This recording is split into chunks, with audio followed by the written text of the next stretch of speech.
Welcome everyone to the 54th Fireside Chat with Tom Campbell, hosted by Oliver Weiss.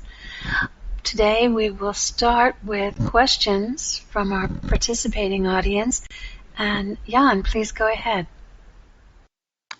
All right, so I try to get it together. Hello everybody, by the way.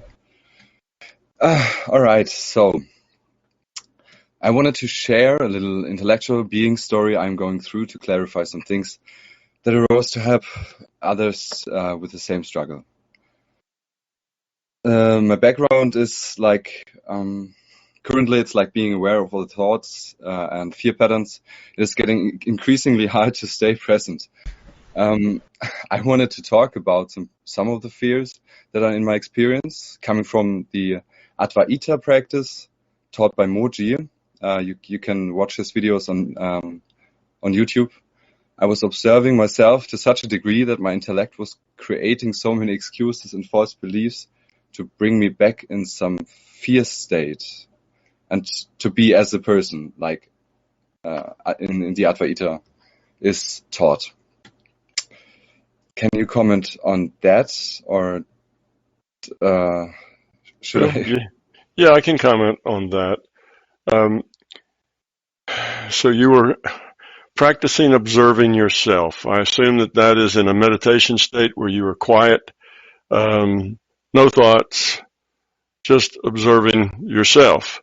And did you then kind of move that observation not just to the present moment, but did you observe yourself as you have been, like yesterday and the day before and the years past? Did you observe yourself as you want to be somewhere in the future? Or were you just observing yourself at the present moment? I guess as all those things, like in the past or in the future. Yeah. Okay. In many cases, yeah. Yeah, the thing is that what's happening is probably that when you do this observation, you're supposed to be doing it just from the being level. From the being level, the being level is aware. Okay, that has awareness. So you're aware of information. And as long as you stay in that open and aware state, then the observation shouldn't cause you these troubles. But when you start getting your intellect involved, now your intellect will start doing analysis. Your intellect will start saying, oh, well, when I did that and I did that, that must mean this. And now your intellect will just get you all wadded up. Pretty soon it'll have you chasing your tail and you won't have any idea what end is up, and what end is down. It gets very confusing because your intellect doesn't have enough information to do good analysis. It only has enough information to raise questions and problems, but not enough information to ever give you any answers or solutions. You see? Yeah. It just doesn't have the information. So then you end up with tons and tons of questions and things that you don't understand. That's what your intellect does in its analysis, with no solutions. And pretty soon you're overwhelmed by all of that, and then it all kind of, gets worse, because then you're overwhelmed with it, then there's too much, then nothing seems to work, so then you try harder, the harder you try, the worse it gets, et cetera, et cetera. So where you're going wrong is letting your intellect creep into the process. When that intellect starts doing analysis, then you have a problem. Now, if you can just be aware of yourself and watch yourself, kind of dispassionately, if you will, like you're watching a movie. You see? So you are outside yourself, looking at yourself going through life, looking at yourself doing things. And now you can do that in the past and the future, but you're not analyzing it. You're just watching it. Yeah. So you're not trying to analyze it. You're not judging it. Oh, was I good there, or was that not so good? All of that comes up because you have ego. And the ego comes from the fear. And when you have the fear, well, I'm not so sure I'm doing that well. How well am I doing? And now you want to do a comparison to see whether all of that's just ego stuff, and it's all attached to fear.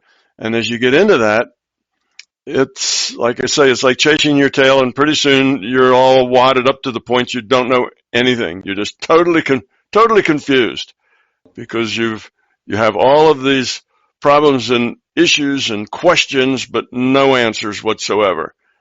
And when that number of questions gets to a critical mass, then's when you just feel like the whole thing's failed. You're wadded up. You have no idea what you're doing or why you're doing it, and you just feel like you need to quit.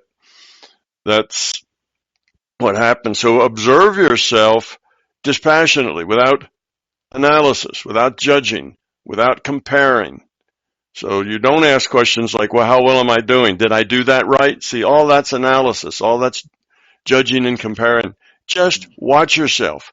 So go through the last day or the last week or when you were 6 years old. It doesn't matter. But just observe yourself as you are dispassionately and observe. Okay, these are the things I did. You're not judging them.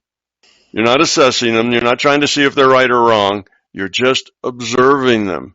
And in that observation, you will learn a lot, because that's observation that's detached. Once that observation becomes an expression of your ego and your fear, then it all wads up and you end up with a jumble it's like the pile of spaghetti, and you can't untangle it. Mm-hmm. It's just a mess. So that's the problem. You are getting your intellect involved, and that is what's ruining the process for you. But it's a good process, but you have to be detached and just observe. Okay. The thing is, because the struggle that comes also in is like having thoughts is not a bad thing, right? But if you're trying to observe yourself, lots of ways the mind can try to give you some sense of importance for the mind itself to believe in.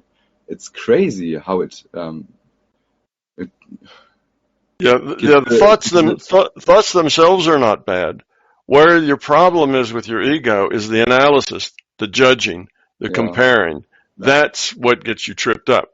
Just having a thought, and you can again, it'd be like, this observing yourself would be like watching a movie of yourself, one where you're non-critical. You're just watching it, just observing. You see, and yes, you can have thoughts, but don't judge it. Just see it as it is. You even may look at it and say, oh, well, gee, I did that. Yeah, that was pretty harsh. Okay, you might think that. But if you just accept that that's it, that's fine. Don't judge the harshness as wrong or as a problem. Just observe it, you see. So the thoughts aren't the problem. Well, thoughts are the problem. It's the kind of thoughts you have. The thoughts that are analytical and judging and comparing, those are the problem. The thoughts that are just observing are not a problem. One's being level, the other's the intellectual level. When you get that intellectual level involved, you're involving your ego, your beliefs, and your fears, because that's where it hangs out. I should put it this way, that's where it's expressed. That's where you express that fear, is through that intellect and that ego and your beliefs. So you need to let that go. Okay. Yeah. The thing is, if you are on some way in this path, then it's crazy. Like it's like you push a button inside of you and it just comes out by itself. If you have enough trust and love for yourself and maybe and for others. And I think if it's probably good to just also imagine. It's like something I was considering, because in the Advaita, or the observing part, is you see all the thoughts come and go, and he also says when you want to meditate, then you don't have to imagine anything, you just be. And it's like point consciousness, what you explain also in your book, I believe. And I think there's similarities. And then I was also struggling with the part of imagining something, because I was connecting it to everything. But imagining is like so useful and so good to assess, or rather reassure oneself what truly is there. Like seriously, like the real truth that feels right and is not. Yeah, when you talk about reassess, that's analysis, and you talk about making yourself feel better. Would you say reassuring yourself? Yeah. That's ego. You see, those things are not where you want to go. You want to just observe yourself, and as you observe yourself, you can see the ways that you are. Yeah. But as soon as you get your intellect involved, then you will have problems. That's when it goes bad, you know. Okay. Yeah. As long as you're just sitting there and observing, again, you're a detached observer watching yourself in life, watching and you can watch yourself as you have been, and you can watch yourself as you want to be. If you want, you can make it future, you can make it past. Those aren't the problems. The problems is you have to stop doing the analysis. Stop judging. How am I doing? Reassurance that I'm doing it all right. You have to let all that go, you see. So you need enough confidence, and you need enough, I don't know. You need to get away from the fear. Kind of let the fear go. Rise above the fear to do this. Otherwise, the fear of maybe I'm not doing it right, I need reassurance, that will suck you into a path that's not useful. So just suspend all that stuff and I'm just going to observe it, good, bad, or indifferent. I'm just going to look at it and watch it without judging it. And you may see things you like, you may see things you don't like, but you don't judge them. You just let them be. Well, that's just the way it was. You see, without judging them. It'll take practice. You have enough fear that you are constantly wanting to, like you say, reassure yourself that you're doing it right, that you're on the right path, that you're not messing it up, that you are growing.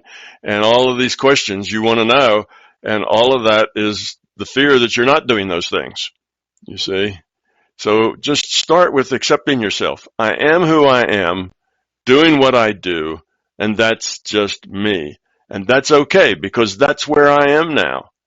Not so much as judging it and say, well, is that good or is that bad? Yeah. And if it's not good, I better get going. You know, if it is good, I'll pat myself on the back.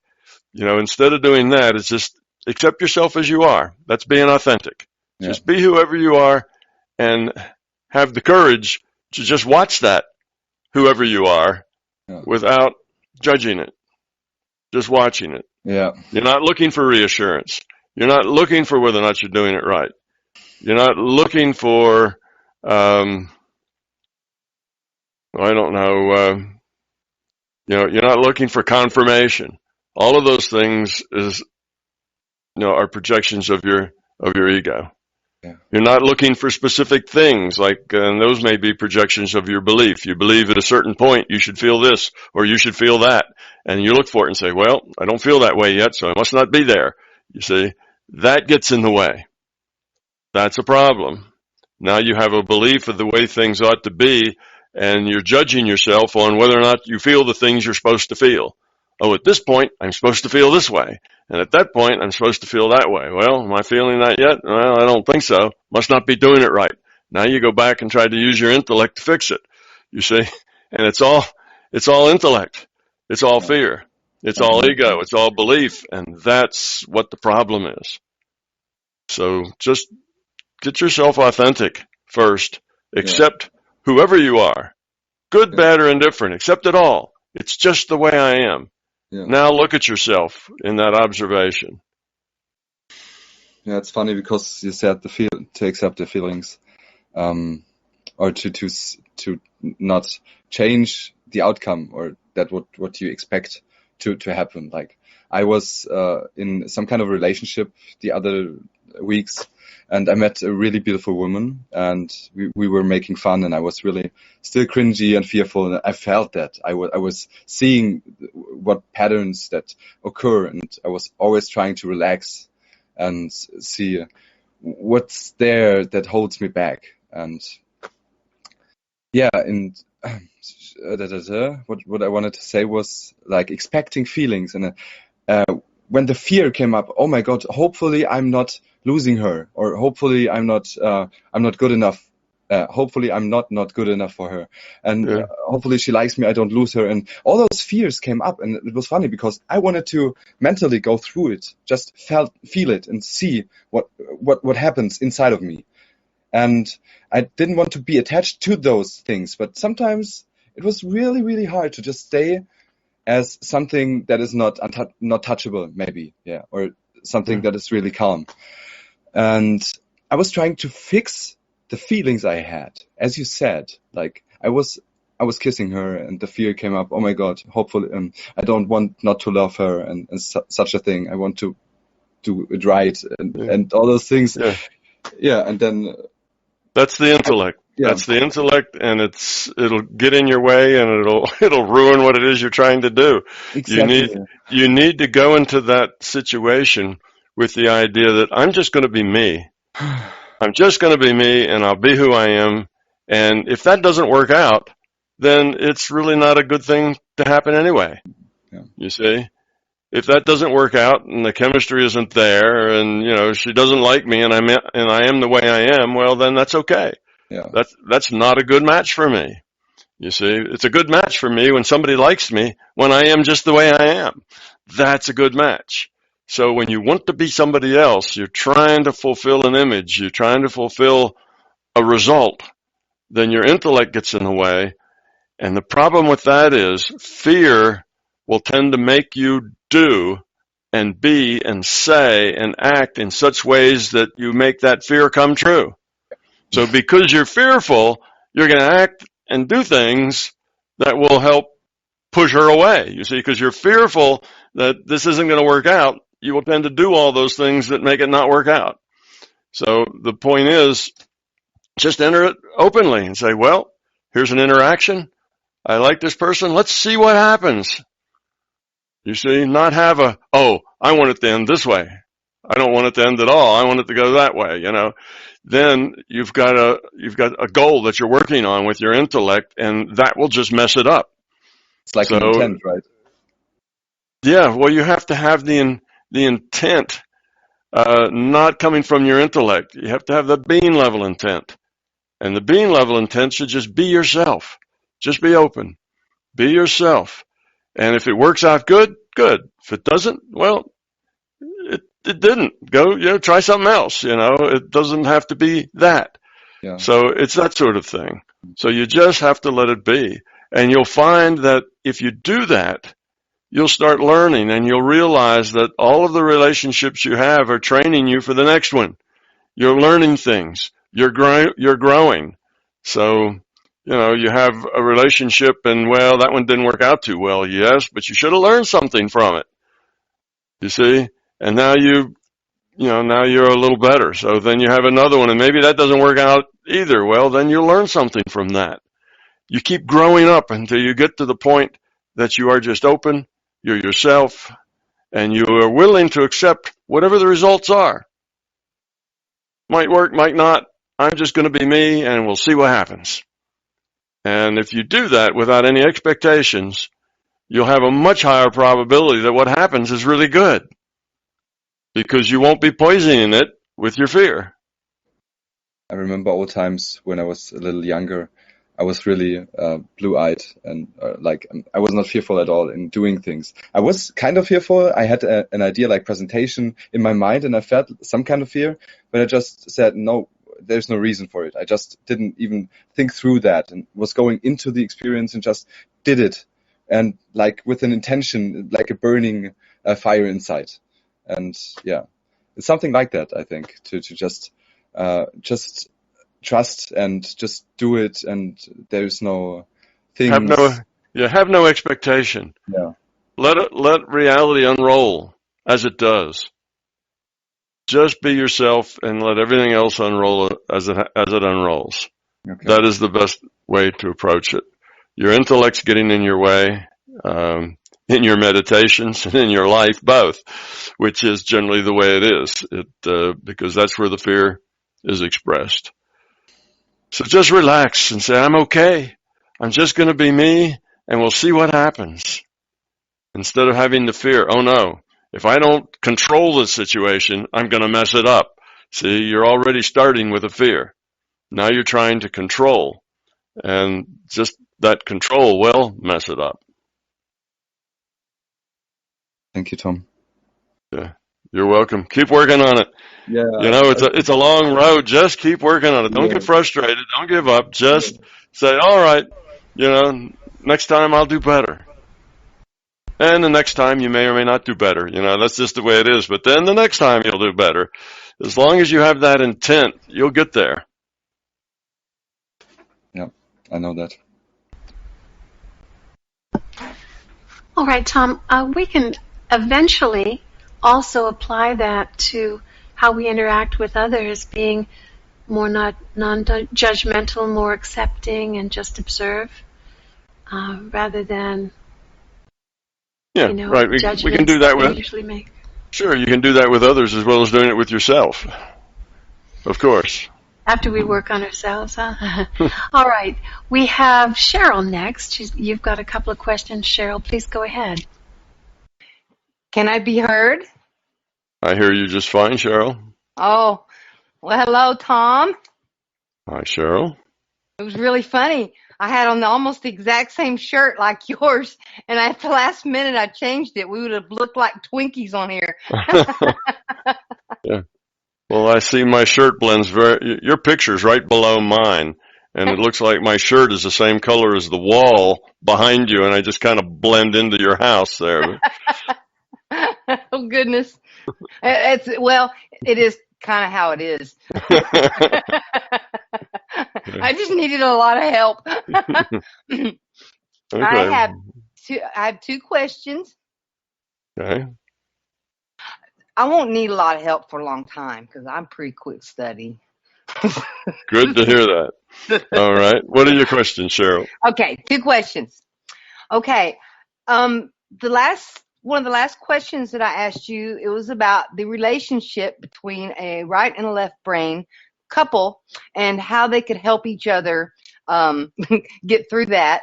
And my question this time is, I was curious about what are the, with two left brain people. Can you speak about the struggle in this one and ways to ease couples like this is the struggle of it? Like when they fight over who gets to do the details and things like that. Yeah, well, when you have two people who are very logical process oriented, typically you have two people who want to control their environments and relationships and so on. They want things to work out their way, and they'll tend to want to do those things that encourage or that raise the probability of things happening the way they want them. So you'll have two people who are both trying to control things to the way they like it. And if they both happen to like it just exactly the same way, then there isn't a lot of conflict in it.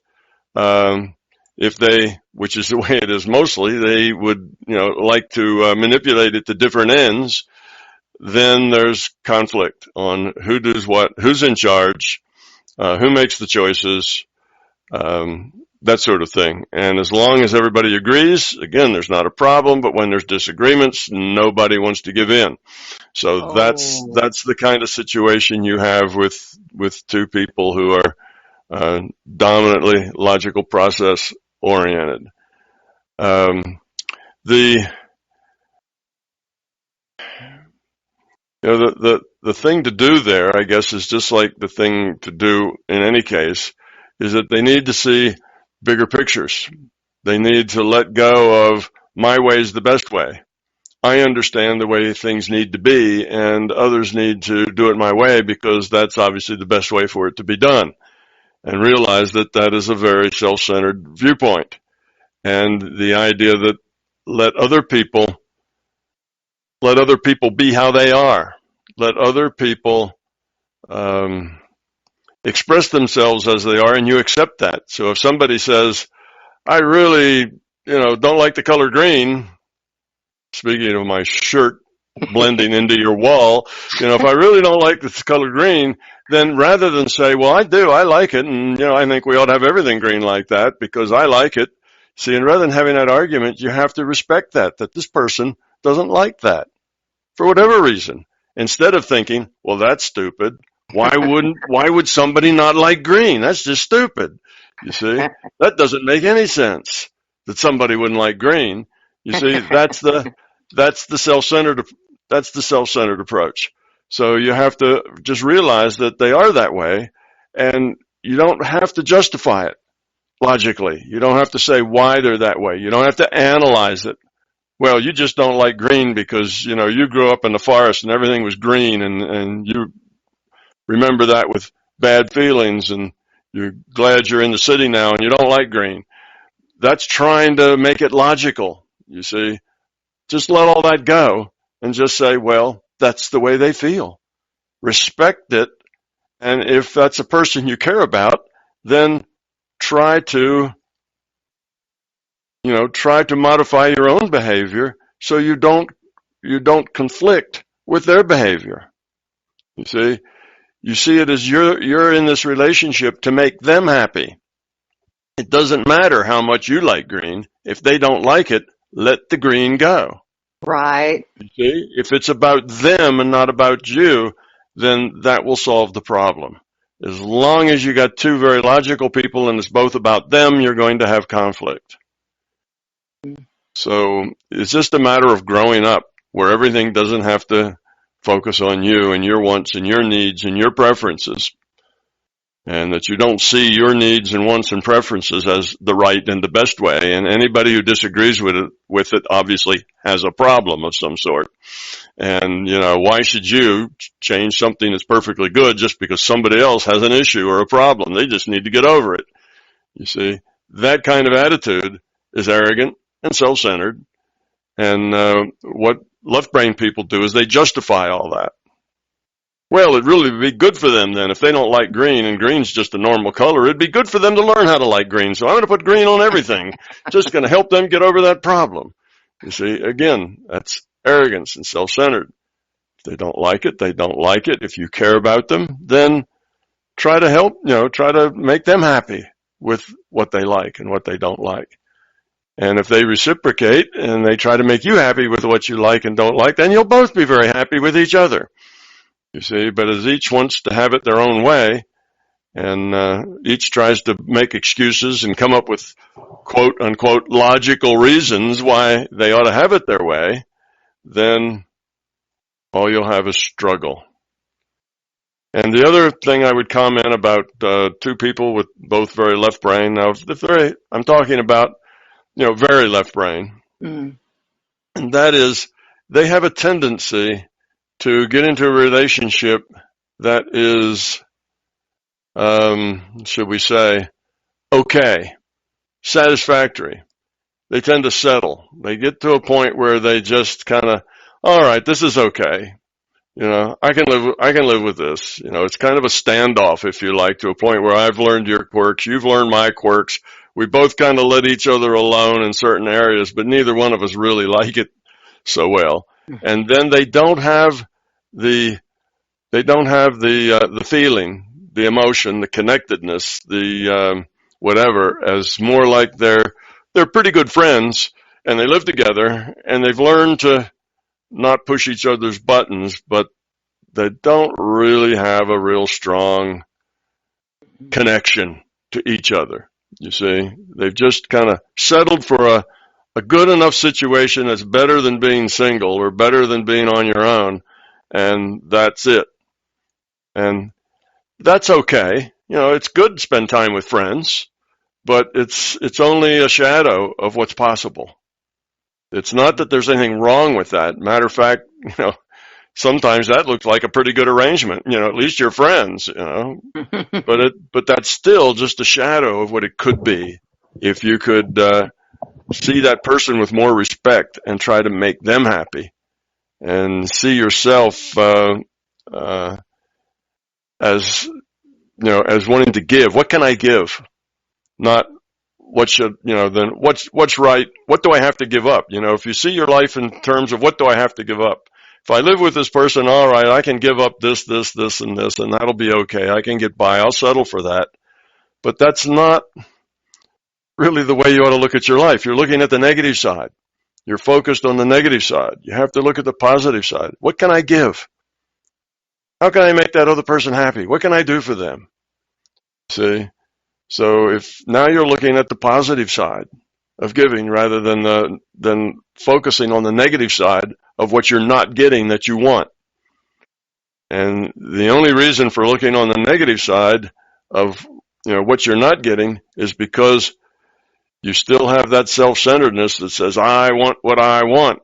And if I want it, it's reasonable, it's logical, and it's a good thing. I should be having it. You see, that's the I'm first. I live at the center of my own universe. And that is very destructive to relationship. Two people each living at the center of their own universe can settle and learn to be friends. That's better than fighting and screaming and, being upset with each other all the time. That's better than that. But it's still only a shadow of what the relationship could be if they could let go of that self-focus and focus on what they have to give, not on what it is they want. It's just a change of perspective, and that's the key. But see, in order to do that, what you have to do is get rid of your fear and get rid of that ego and get rid of those beliefs, because that's the stuff that makes you have these wants and needs. It's that fear.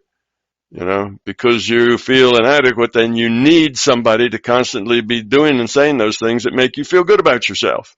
You're like a dry sponge that constantly needs to be, complimented and told how great you are and so on, because you have this fear that you're not so great. Yes. And you tend to interpret things that other person says as being critical when they're probably not critical at all, but you interpret them that way because you have a fear.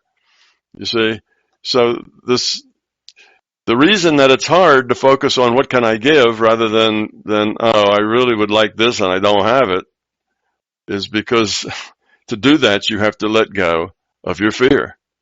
And you let go of that fear, then the ego goes and the beliefs go, and after that you're real happy to be focused on what you can give, because giving is what makes you happy. Mm-hmm. Giving is what makes you smile, you see, not having it your way. So it's just a matter of growing up, getting rid of the fear. As long as you have that fear, you tend to be self-focused. You tend to have ego. You tend to have beliefs. You have needs. You have wants. It's about you. Yeah, okay, but what about me? What about the things I want? And most people go through life that way. It's all about what they want and how can they get it. And how can they manipulate life and other people to get what they want? And that is a life that eventually is very empty and doesn't give much back. It's a constant struggle, and it's a lonely constant struggle. It's you yourself, you and yourself, kind of huddled together at the center of your own universe, trying to minimize the pain. That's what you get into. And that's how you live your life, figuring out a way to minimize the pain. That's not a good way to live. No. Well, I perceived in my culture when I was coming up through it is that if you did act like, if someone didn't say, I don't like green, if you say, okay, well then I won't, paint green or put green anywhere, to help you out.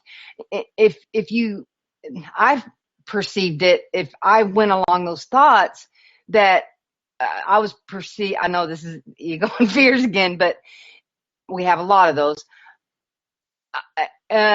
perceived as being weak and a doormat. And I I felt that making sure that I wasn't a doormat was a priority a lot when I was growing up, because then you get, I would get picked on if I, acquiesced. And then if I stood up for myself, then I didn't get picked on. So I think that just kind of reinforced my I am this. That's the kind of culture that we live in. Okay, we live in a culture. We Is live that in a what it culture. is? We live in a culture full of people who are very fearful, who have lots of ego, okay, and lots of beliefs. And in that kind of a viewpoint, where people are very fearful, then people who take are strong. Yes. And people who give are weak, right? So if you're strong, you're a taker. You go out and get what you want. If you see people that can give you something you need, you use them, right? If you see anything, anybody, anything, whatever, you use it. And you see that that's the way life is. That's the way it should be. We go out in the world, we see the stuff we want, see the stuff we can use, then we use it and we want it. And when we're done with it and can't use it anymore, we throw it away. We go grab something else and use that. Well, that's a very empty, shallow, sterile kind of an existence. And after you go through life very long as a user, it's all about you and your way. You end up getting depressed, unhappy. Nothing ever seems to work out. All the relationships turn bad. You're always struggling. You're always at war with the other people in the office, with your family, with everything else. So you live this life of constant bickering, complaining, and fighting, and it's a really sad way to live a life. Okay, so if you're into giving, it is not weak. Actually, that's strength. If you're into giving, you give because you want to. If you're giving because you think you have to, if you're giving because you think that's demanded of you, therefore you do it, you see, that is weakness. Yes. Oh, everybody wants me to, always clean the toilets and scrub the floor. And I don't want to do it, but, everybody expects me to do it, so I do it anyway. And then you do it, but you're resentful. You don't like doing it, and you feel like everybody's pushing you around, et cetera, et cetera. Well, you see, that's because you're not doing it because you want to. I'm talking about giving in terms of you giving yourself because you want to. That's a gift. If you're giving yourself because somebody demands it or somebody requires it, that's not what I'm talking about. I'm not talking about just doing stuff for people. I'm talking about giving something because you want to. And as long as you're giving things because that's what you want to do, then you'll be happy and you will be strong and you will be powerful. And people will not take advantage of you. So if cleaning the toilets and mopping the floor is something you say, well, somebody's got to do it, and it would be good for the family if it were like that, then I'll do it. And it's something I really want to do. I want to do that, and I see that everybody else is busy, so I have the time. I'll do it, and I'd be glad to do it. It's my contribution to this family, you see. Well, then you can scrub that floor and be happy about it. Whereas if you're doing it because you're the one everybody gives the bad jobs to, and everybody else has them fun while you're scrubbing floors, then you get resentful. That's different. Now you're doing it not because you want to, but because you're having to play to an image, because you're a slave and your owner says you need to do it, whatever, and that is coming from weakness. See, so there's a difference. You need to do things. This giving I'm talking about, being given, is something you do because you want to. It's not something you do because somebody else is forcing you to do it. There's a difference. So the steps are you become authentic, and when you're authentic, you do things. You interact with people, and then you look and see how that works. Well, is that working really good, or is it not working so good? If it's not working so good, you try to figure out why, and then change yourself.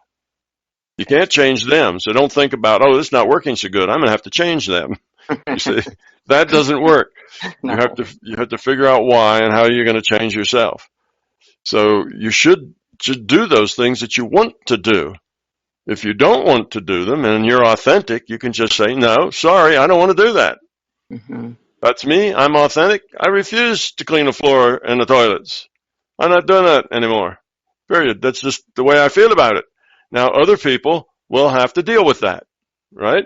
Right. So somebody's got to do it. Now, are they going to be able to force you into doing it again, or are you just not going to do it? You see, you just be authentic. But then you look around and see, how does that work? And it might work out good. You may work out really good. Somebody say, well, you know, I see your point. You've been doing that too much. You know, I'll do that for a while. So it may work out fine, or it may not. It may work out terribly. And you then have to make choices. Well, I've got choices now.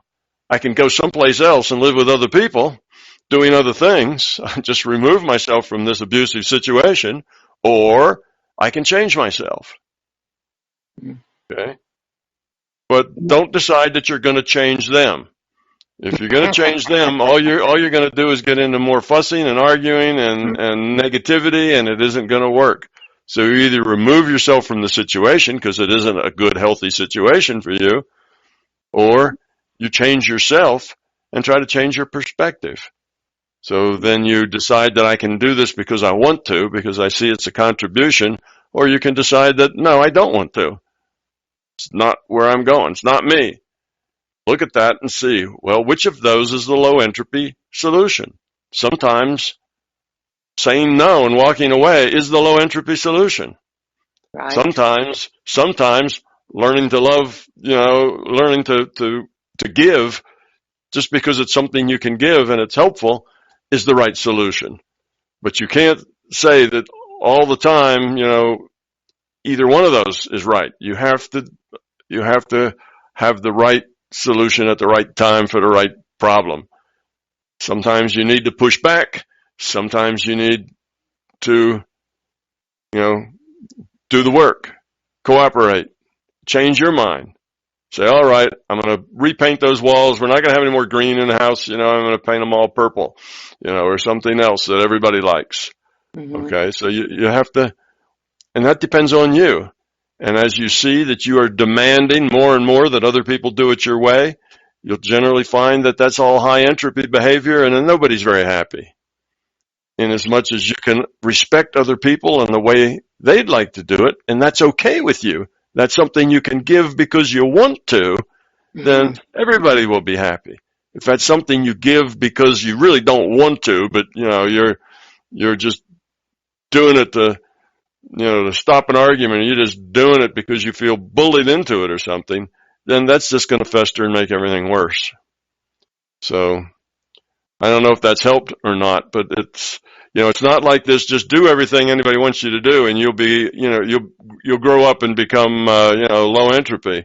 No, that's not right. You'll grow up and become angry and resentful and hard and a lot of other things.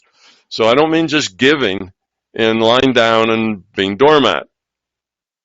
Giving has to be something you want to do. You want to give to people just because you care about them, not because you feel it's your duty. Right. Now, you may have some duties in life, like, particularly if you have children, you have a certain amount of duty to take care of them and make sure they stay safe and that they have a good environment to grow up in and that sort of thing. And that's a responsibility of yours. So you do that, but hopefully you do that with love and caring, not because you feel like you have to, because it's expected of you. Because you already had children, then you have to. Okay. So what if you want to serve and help in that area, and at the same time you want to just go have fun? Well, you have to decide what's the low entropy course. Right. Look at it and say, okay, here's the choices. I can do this, or that. What's which one is the low entropy course? Which one creates the least amount of damage, the least amount of, high entropy and bickering and fear and ego, and, which is the best choice? So then if you want to do these, and you could try it, you can say, well, okay, maybe I'll just try going having fun, But if that turns out to be a poor choice, and it's a high entropy choice because you drop your responsibilities and other people have to step in and do them for you and this kind of thing. You know, you neglect to pick your children up after school because you're off having fun and so on. You see, then you look at it and you say, well, that just creates a lot of high entropy. That's not working very well. Right. Then you'll have to say, I need to change myself. I need to stop thinking just about me and what I want, and I have to think about other people. And I have to do it not with grit teeth, not like, oh, I have to be responsible. How awful. But you have to accept it and be it and put your arms around it. Embrace, your responsibilities.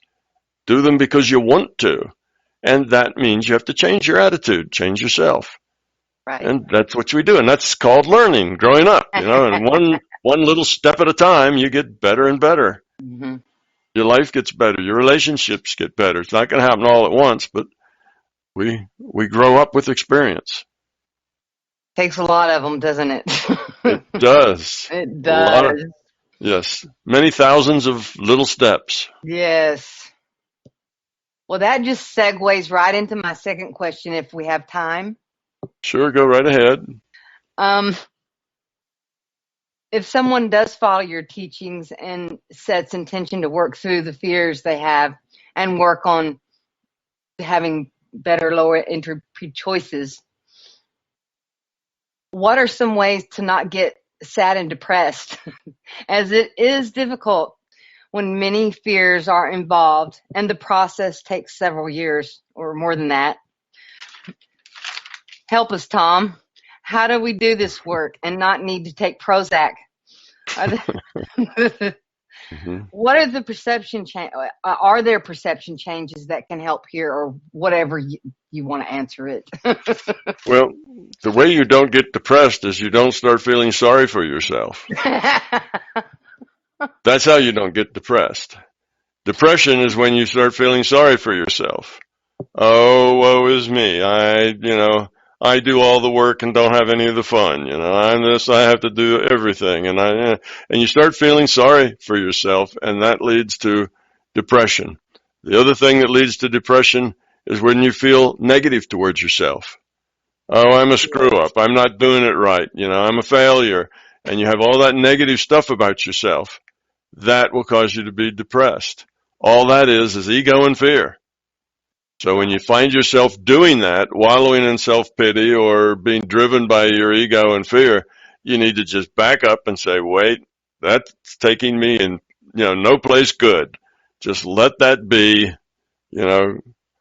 suck it up, cupcake. Let's just move forward and let all that go. You change your attitude and perspective. And you catch yourself. It's really hard. It is really hard because that's who you are right now. Changing yourself, growing up is not an easy thing to do. To change who you are is not an easy thing to do. I want it to be easy. I know. So does everybody. But the more you work on it, the easier it'll get. But yes, it is hard in the beginning. To make that, to see that others are also important, that others are struggling as well. They're doing the best they can with what they've got. And they have egos. And in their perspective, everything that they want and the way they think things should be done is the right way from their perspective. Right. And you're not doing it the right way when you're not doing it their way. And you have to let them be and say, well, that's just the way they are. I don't have to fight with them. I don't have to convince them that my way's better. I'll just work with that. And you'll find that that helps. And it takes time. But like I say, growing up is thousands of little steps along the way. And don't be discouraged if you take one or two forward and then take one backwards. That's what it does. Yeah, that's the way it is. And it's a very slow process. Yes.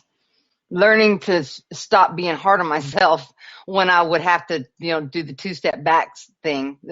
Yes. That helped a lot when I just said, hey, this is for your learning instead of you did it wrong, right? Yeah, so you got to accept yourself and say, this is me. This is how I am. Okay. Accept it. Don't say, oh, I'm awful. Oh, I failed. Just say, well, this is me. I'm struggling, doing the best I can. And this is the way I am. Now, how can I do better? How can I be better? Well, I'll try not to let that person get under my skin next time. Yes. And, every time I meet them, they get under my skin. Well, I can predict what's going to happen the next time I meet them. So how am I going to be different? So then you start solving the problem, and one step by another, pretty soon you're just a different person. And all those problems that were making you feel bad about yourself disappear. Mm-hmm. Right. Easy to say, much harder to do. But It's so worth it. It's so worth it. I can say that. It's so worth it. It is.